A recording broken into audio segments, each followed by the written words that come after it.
Okay, so we're continuing with the story of Joseph, and what I want to do is just to start by reading a few verses from Genesis chapter 41. I'm going to read the first few verses and then miss out a few and then read later on in the chapter.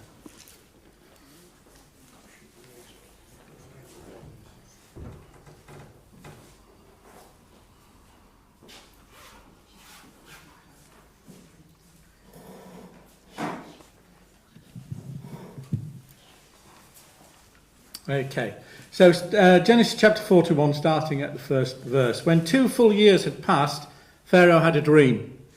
He was standing by the Nile, when out of the river there came up 7 cows, sleek and fat, and they grazed among the reeds. After them 7 other cows, ugly and gaunt, came up out of the Nile, and stood beside those on the river bank. And the cows that were ugly and gaunt ate up the 7 sleek, fat cows. Then Pharaoh woke up. All right, Anna, come on in. Yeah, quietly. Nobody else would dare. Pharaoh fell asleep again and had a second dream. 7 ears of corn, healthy and good, were growing on a single stalk. After them, 7 other ears of corn sprouted, thin and scorched by the east wind. The thin ears of corn swallowed up the 7 healthy, full ears. Then Pharaoh woke up. It had been a dream. In the morning his mind was troubled, so he sent for all the magicians and wise men of Egypt. Pharaoh told them his dreams, but no one could interpret them for him. Then the chief cupbearer said to Pharaoh, "Today I am reminded of my shortcomings. Pharaoh was once angry with his servants, and he imprisoned me and the chief baker in the house of the captain of the guard. Each of us had a dream the same night, and each dream had a meaning of its own. Now a young Hebrew was there with us, a servant of the captain of the guard. We told him our dreams, and he interpreted them for us, giving each man the interpretation of his dream. And things turned out exactly as he interpreted them to us. I was restored to my position, and the other man was hanged." So Pharaoh sent for Joseph, and he was quickly brought from the dungeon. When he had shaved and changed his clothes, he came before Pharaoh. Pharaoh said to Joseph, "I had a dream, and no one can interpret it. But I have heard it said of you that when you hear a dream, you can interpret it." "I cannot do it," Joseph responded to Pharaoh, "but God will give Pharaoh the answer he desires." Then Pharaoh said to Joseph, "In my dream I was standing on the bank of the Nile," and so he goes on and tells Joseph the dreams that we've heard about earlier in the chapter. We'll pick it up at verse 25. "Then Joseph said to Pharaoh, 'The dreams of Pharaoh are one and the same. God has revealed to Pharaoh what he is about to do. The 7 good cows are 7 years, and the 7 good ears of corn are 7 years. It is one and the same dream. The 7 lean, ugly cows that came up afterwards are 7 years, and so are the 7 worthless ears of corn scorched by the east wind. They are 7 years of famine. It is just as I said to Pharaoh. God has shown Pharaoh what he is about to do. 7 years of great abundance are coming throughout the land of Egypt, but 7 years of famine will follow them. Then all the abundance in Egypt will be forgotten, and the famine will ravage the land. The abundance in the land will not be remembered, because the famine that follows it will be so severe. The reason the dream was given to Pharaoh in 2 forms is that the matter has been firmly decided by God, and God will do it soon.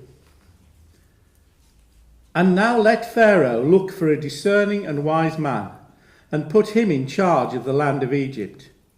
Let Pharaoh appoint commissioners over the land to take 1/5 of the harvest of Egypt during the 7 years of abundance. They should collect all the food of these good years that are coming, and store up the grain under the authority of Pharaoh to be kept in the cities for food. This food should be held in reserve for the country, to be used during the 7 years of famine that will come upon Egypt, so that the country may not be ruined by the famine." The plan seemed good to Pharaoh and to all his officials. So Pharaoh asked them, "Can we find anyone like this man, one in whom is the Spirit of God?" Then Pharaoh said to Joseph, "Since God has made all this known to you, There is no one so discerning and wise as you. You shall be in charge of my palace, and all my people are to submit to your orders. Only with respect to the throne will I be greater than you." We'll pause there in the reading. I think on the newsletter for today, it talks about wisdom coming from God, and we will look at that. But the thing that I got out of this as I was reading it and preparing it was that in all of this, and we'll expand on this as we go through, in all of this, Joseph did not forget God, and God did not forget Joseph. And so Pharaoh, who was ruler of Egypt, had two dreams. And so he sent for his wise men. He sent for the magicians, as they are called here. But it tells us they could not interpret the dream. Either they could not, or they would not. Pharaoh was not the sort of person that you wanted to give bad news to. You certainly didn't want to give him the wrong interpretation of his dreams. And you probably didn't want to give him the right one if it wasn't going to look good. And so they couldn't do anything. And then the cupbearer, who is there, the person who is responsible for bringing Pharaoh his wine and so on, probably for tasting it as well to make sure that nobody's trying to poison him, he recalls about the time that he was in prison, when Pharaoh had imprisoned him and Pharaoh's baker, and there in that prison had been Joseph. Now, if we just recall the story from last week that Fiona was talking to us about, Joseph had been put in prison, falsely accused by Potiphar's wife of attempting to sexually assault her. And so Joseph had been falsely imprisoned. And I can't imagine that Egyptian prisons were nice places to be. Pharaoh's cupbearer and the baker, for some unknown reason, but probably something fairly trivial, had been imprisoned at the same time. They'd had dreams which Joseph has correctly interpreted. The cupbearer would be set free and the baker would be executed. And this, in fact, was what happened. You may remember that the cupbearer said to Joseph as he was being released, "I'll remember you. When I'm released, when I get back to Pharaoh, I'll tell him about you and get you set free." But he didn't. And again, as Fiona made the point last week, it probably wasn't that he forgot because it was just a touch of amnesia. Can you imagine going back to Pharaoh? You've just been released from prison. And you go to Pharaoh and you say, "By the way, Pharaoh, there's this Israelite chap in the prison and I think you ought to let him out." I think the cupbearer probably thought, at the best, I'll end up back in there. But now, 2 years later, with Pharaoh recalling his dreams and the wise men and the magicians not being able or willing to give him an answer, the cupbearer sees his opportunity. Oh, this might be the right moment, 2 years later, to mention Joseph. Actually, by mentioning it now, I could possibly look good in Pharaoh's eyes. And so he says, "Oh, there's this chap in the prison. He interpreted our dreams." And so the Pharaoh has Joseph sent for. He's brought from prison. He's shaved and given new clothes, because you wouldn't want to bring a prisoner in the state that he is in prison before Pharaoh, because that would show Pharaoh, remind Pharaoh of the way he was treating his prisoners. So Joseph is tidied up and he's brought before Pharaoh. And they have this conversation, and this conversation, I think, is very important, although it's brief. Pharaoh says to Joseph, "I had a dream and no one can interpret it. But I have heard it said of you that when you hear a dream, you can interpret it. And Joseph replies, I cannot do it. Now, to me, this says something about a lot about Joseph. I cannot do it. Here was an opportunity for Joseph to say, yes, I can do that. Tell me it and I'll tell you the meaning. But instead he chooses to say, I cannot do it. Now to me that was a risky thing to say for a start off. We go, what? You can go back to prison and so can the cupbearer who lied about you. I cannot do it, Joseph says. But God will give Pharaoh the answer he desires. And I think that is even more risky. By saying, I can't do it, but God can. Because Joseph is talking about the Israelite God, the true God, who is unknown or rejected by Pharaoh. The Egyptians worshipped a range of gods, including Ra, the sun god.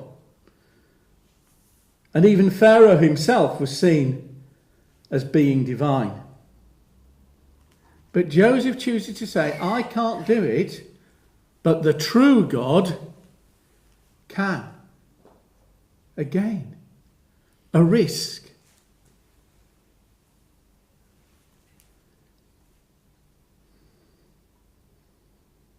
Pharaoh could have rejected Joseph, sent him back to prison.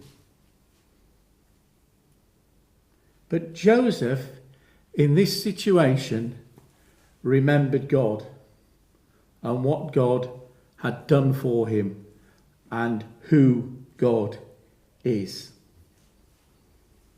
Joseph still trusted God in spite of what he had been through. Sold into slavery by his brothers, rejected by his family, and then as things seemed to be getting better, falsely accused and thrown into prison. Forgotten, and again a glimpse of hope with the cupbearer's words, I will remember you.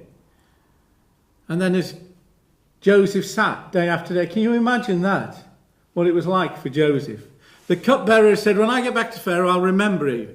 I'll tell him about you. I'll get you set free.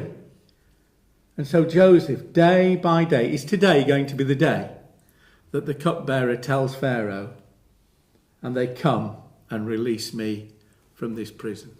It wasn't yesterday. Is it going to be today? No, it's tomorrow. Is it that day? No. And so it just goes on. And those feelings of rejection that would come into Joseph's life, again rejected.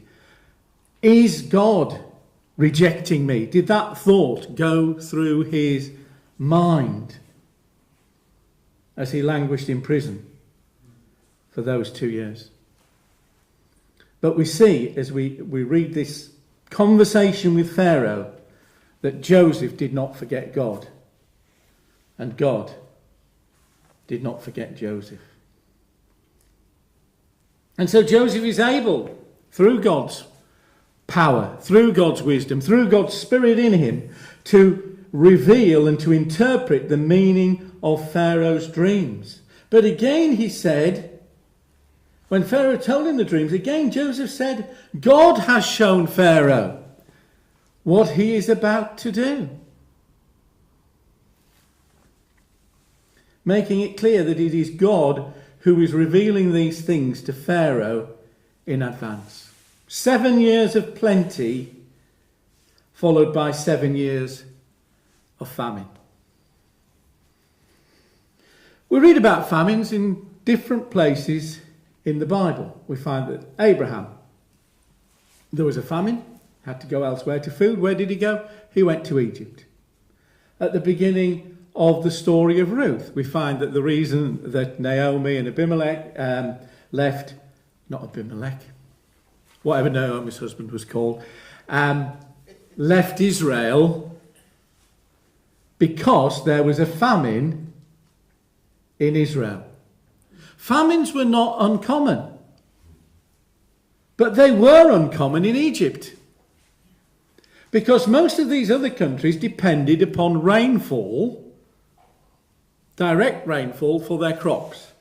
But Egypt didn't, because Egypt had the River Nile, and they'd dug irrigation canals and so on that watered the crops. And so a famine in Egypt was not common. And a 7-year famine was unheard of. So I think that puts this into context about what God is saying. Because without this, the Egyptians were going along, lots of crops this year, that's wonderful, well, let's consume them, and so on, without any idea of what is coming. 7 years of famine. A very unusual situation for that country. So without these dreams, without Joseph's interpretation of these dreams, and without Pharaoh accepting the interpretation of those dreams, Egypt in 7 years' time would have been in trouble.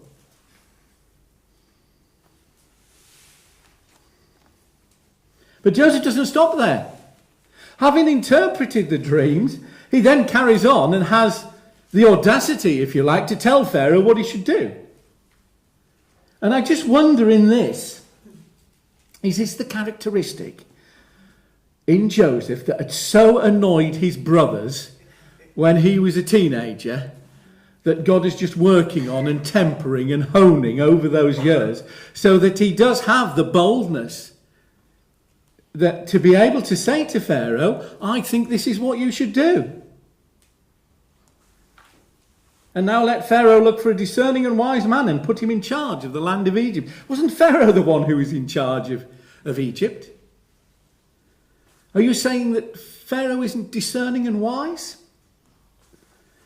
And Joseph puts forward a plan as to how some of the crops for over those 7 years will be stored and kept in preparation for the famine.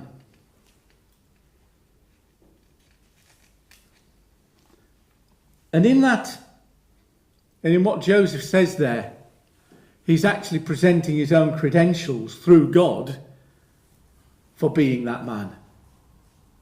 He's saying you need to find a wise man who knows what to do, but this is what the wise man should do. Yeah? It's an interesting job interview. And then it says the plan seemed good to Pharaoh and his officials. I wonder if it seemed good to Pharaoh and the officials just thought we'd better agree. And interesting what Pharaoh says. Because Pharaoh says, can we find anyone like this man, one in whom is the Spirit of God? Now, I'm not saying that Pharaoh was converted, but he certainly got the message, hasn't he? From Joseph saying, no, it's not me, it's God. Pharaoh had got the message that it wasn't Joseph, it was God somehow working in Joseph, which Pharaoh probably didn't understand, but nonetheless he got the message. He recognises that Joseph's wisdom is not from Joseph, but is from God. So what is wisdom? I was thinking about this. You may disagree with what I'm going to say, but fine. I thought wisdom is not knowing, it's knowing how. See, it's not being able to give a pointless answer on pointless. It's not even being able to do the number round on countdown. You can tell I've retired, can't you? It is knowing how. It is knowing how to live your life right. It is knowing how to act and react in different situations. Where does that come from? Well, you can get books on it, can't you, which tell you how to live your life and so on. When I retired, Jane very kindly bought me a book. You've probably seen the Haynes manuals that you can get for different types of cars. This is the Haynes manual for Mike the pensioner. From classics to vintage, cruise control, high mileage, rust prevention. It's very good. It tells you all sorts of things about how to be a pensioner. There's a double page spread on driving, OAP driving. I'll just read this to you. On any given road, there's a speed slow enough to frustrate other drivers behind you, but fast enough to prevent them from overtaking. It is your job to find this speed and stick to it. You will find it hard at first, but with a bit of practice you will nail it easily and ensure yourself many happy hours of hugely annoying everyone else. And it's full of lots of advice like that. But it's not wisdom. It's a bit of fun. Wisdom, as Joseph acknowledged, and even as Pharaoh eventually acknowledged, comes from God. I'd just like to read a few verses from Proverbs.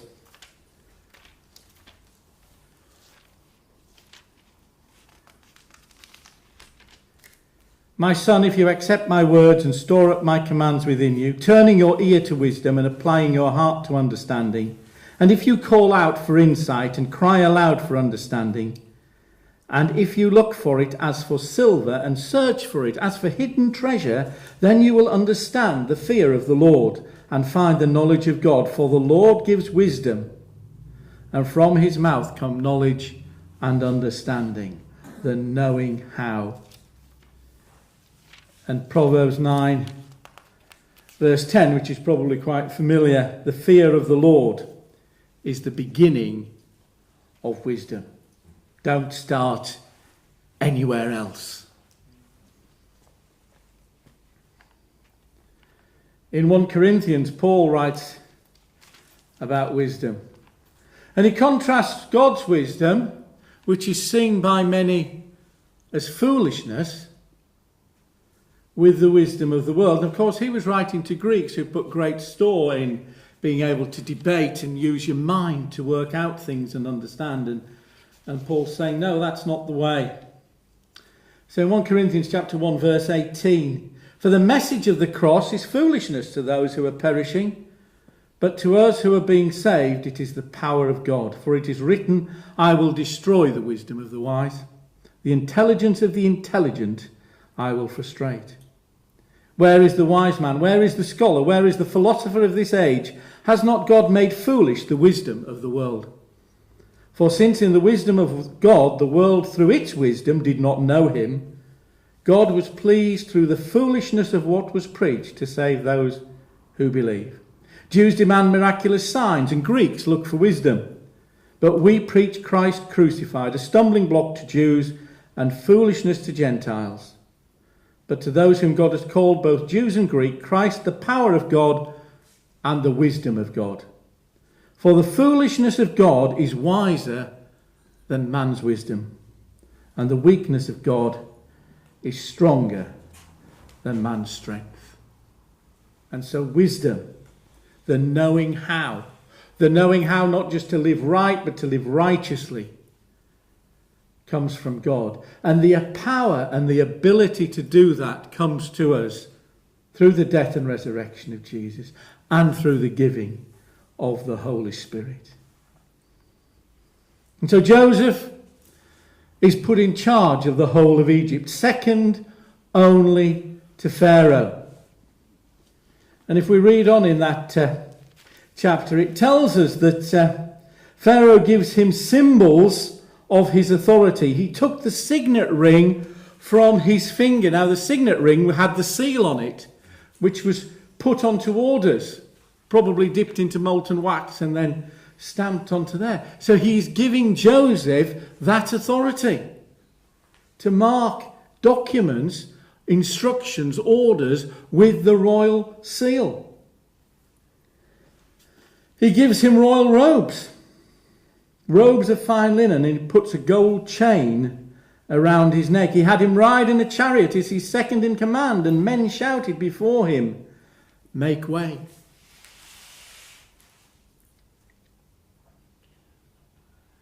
It's easy, isn't it? Hindsight is a wonderful thing. it's great to be able to look back. And for us, because when we read the story of Joseph, we know the end. We know what happens. And perhaps with that, it's sometimes difficult to forget what it must have been like for Joseph going through that. But God had a plan for Joseph's life. He had a path for Joseph to walk, to prepare him and to bring him to the fulfillment of that plan.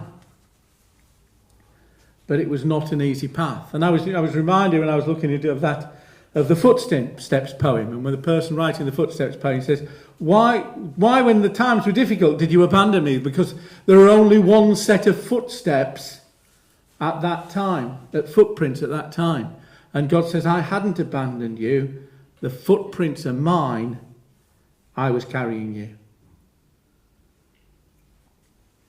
And in all of this, Joseph did not forget God.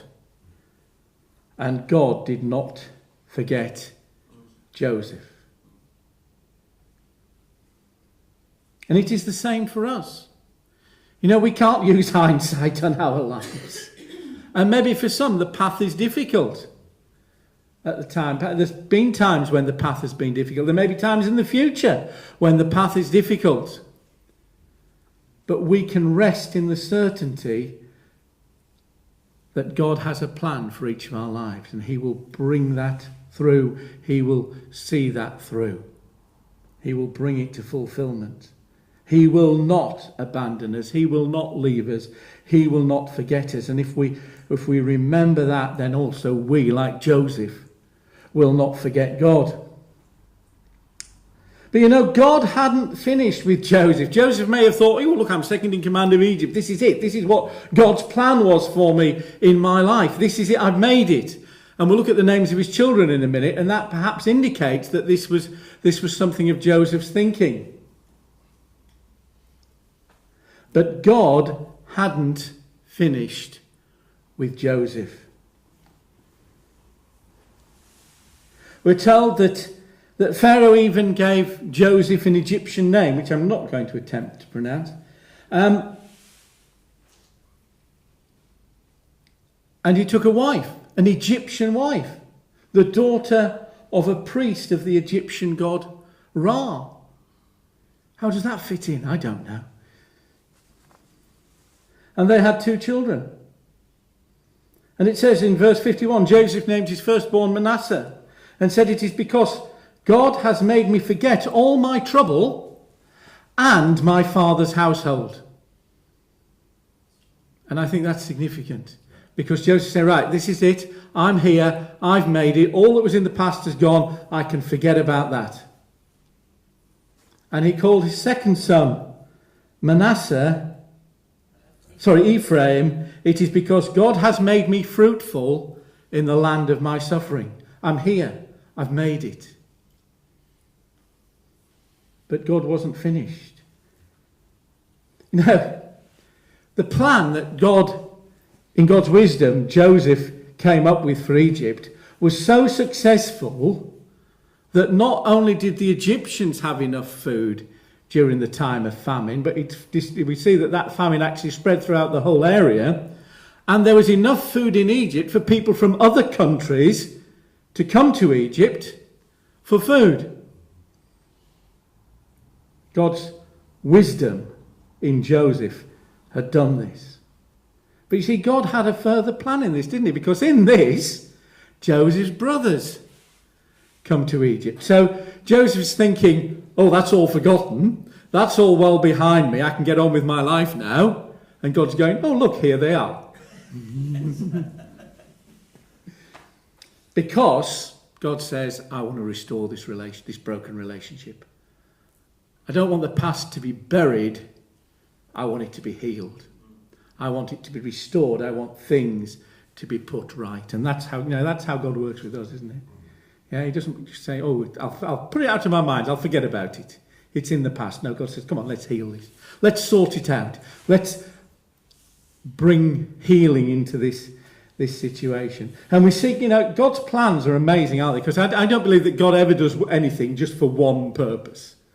Yeah? It is so complex. It's just wonderful.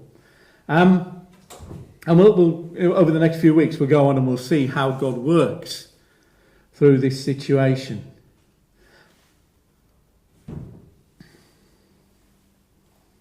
But in it all, the thing that God was saying to me as I was looking at this is that Joseph did not forget God, and God did not forget Joseph. And for us, that is, it's just important that wherever we are in our walk with God, in the plan that He's got for our lives,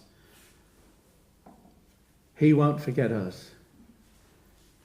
Don't forget Him. We may not understand. We may not be able to work it out. We may not see what's going to happen. But our trust is in God, just as Joseph's trust was in Him. Amen.